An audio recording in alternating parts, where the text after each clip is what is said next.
યાત્રાધામ પાવાગઢ ખાતે મંદિર પરિસર સહિતના વિકાસ કામોનું રો મટીરીયલ લઈ જવા માટે ઊભી કરાયેલા ગુડ્સ રોપવેની દુર્ઘટના સર્જાઈ હતી।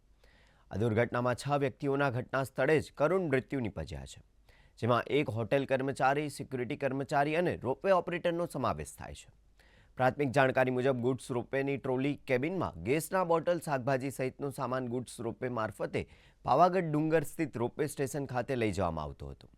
દરમિયાન રોપવેનો કેબલ તૂટતા 6 વ્યક્તિ અને સામાન સાથે ટ્રોલી નીચે પ્રથમ નંબરના પોલ સાથે અથડાતા દુર્ઘટના સર્જાઈ હતી। હાલ પોલીસ દ્વારા અકસ્માત મત અન્વયે નોંધ કરી મૃતકોના પીએમની કામગીરી કરવામાં આવી રહી છે।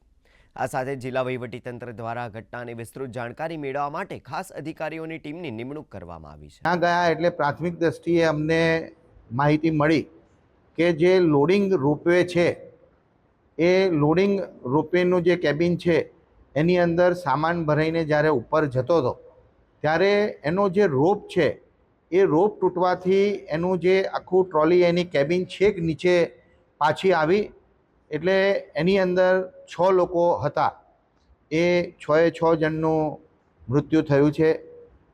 અમને એના માટે ખૂબ દુઃખ છે। એ મટીરિયલ લઈ જવા માટેના રોપવેમાં દર રવિવારે એનું રેગ્યુલર મેન્ટેનન્સ કરવામાં આવે છે। એની ક્રેન ને વાયર માટે બી એજન્સીઓ અલગ અલગ આવે છે, કે એની માટે ફોરેનથી બી એના આવે છે ચેક કરવા માટે, અને તાર માટે બહારથી બી એક એજન્સી આવે છે જે રેગ્યુલર દર 6 મહિને વર્ષે એનું રેગ્યુલર રૂટીન ટેસ્ટિંગ થતું હોય છે, અને મેન્ટેનન્સ આમ રેગ્યુલર દર રવિવારે તો થતું જ હોય છે। પાવાગઢ યાત્રાધામ ખાતે 3 વાગે લિફ્ટ દુર્ઘટનાગ્રસ્ત થતા 6 વ્યક્તિઓના મૃત્યુ થયા છે। એની તપાસ પોલીસ ટીમ કરી રહી છે। અમારા સ્થાનિક મામલતદાર અને એસડીએમની ટીમ પણ સ્થળ ઉપર હાજર છે। એ લોકોના ઇન્ક્વેસ્ટ પંચનામાની કાર્યવાહી ચાલુ છે, અને આ બનાવ બાબતે નિષ્કાળજી બેદરકારી દાખવા બદલ સંબંધિત સામે યોગ્ય તપાસ કાર્યવાહી નિયમાનુસાર ચાલી રહી છે।